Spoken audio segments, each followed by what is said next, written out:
పవన్ కళ్యాణ్ గారికి అంటే వీళ్ళకి ఎంత భయం అంటే ఆయనకి జ్వరం వస్తే కూడా వీళ్ళిద్దరూ వెళ్ళి కలిస్తే కూడా వీళ్ళు భయపడిపోతా ఉన్నారు. ఆయనకి జ్వరం ఎందుకు వచ్చింది అంటున్నారు, జ్వరం రావటం ఏంటి అంటున్నారు. అసలు నాకు అర్థం కావట్లేదు వీళ్ళ వింత వాదన, విచిత్ర వాదన.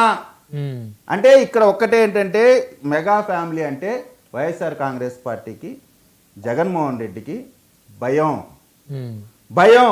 వీరు కానీ చంద్రబాబు నాయుడు గారితో కలిసి రాజకీయాలు చేస్తే, రాజకీయ ముఖ చిత్రంలో కలిసి ఉంటే వీళ్ళకి జీవితంలో ఎప్పటికి కూడా ప్రతిపక్ష స్థాయికి కూడా ఎదగలేరు. వీళ్ళ టార్గెట్ ప్రతిపక్ష స్థాయికి ఎదగటానికే. ముఖ్యమంత్రి అని చెప్తున్నారు కానీ వాళ్ళ జీవితంలో అయ్యే పనే లేదు. కారణం ఏంటంటే ఇది అహంభావంతోనూ అహంకారంతో చెప్పట్లా. ఈ రోజున ప్రజలకు కావాల్సినటువంటి ప్రతి సంక్షేమాన్ని అందిస్తా ఉన్నాం, ప్రజలకు కావాల్సిన ప్రతి అవసరాన్ని తీరుస్తా ఉన్నాం. ఈ రోజున పెన్షన్లు కూడా అందరికి కూడా ఇచ్చాం. గతంలో ఏం చేసేవాళ్ళు, పెన్షన్ కి ఒక నెల తీసుకోకపోతే 2 నెలలు క్యాన్సిల్ చేసేవాళ్ళు.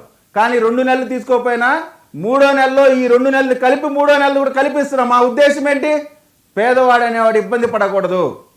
ఇంత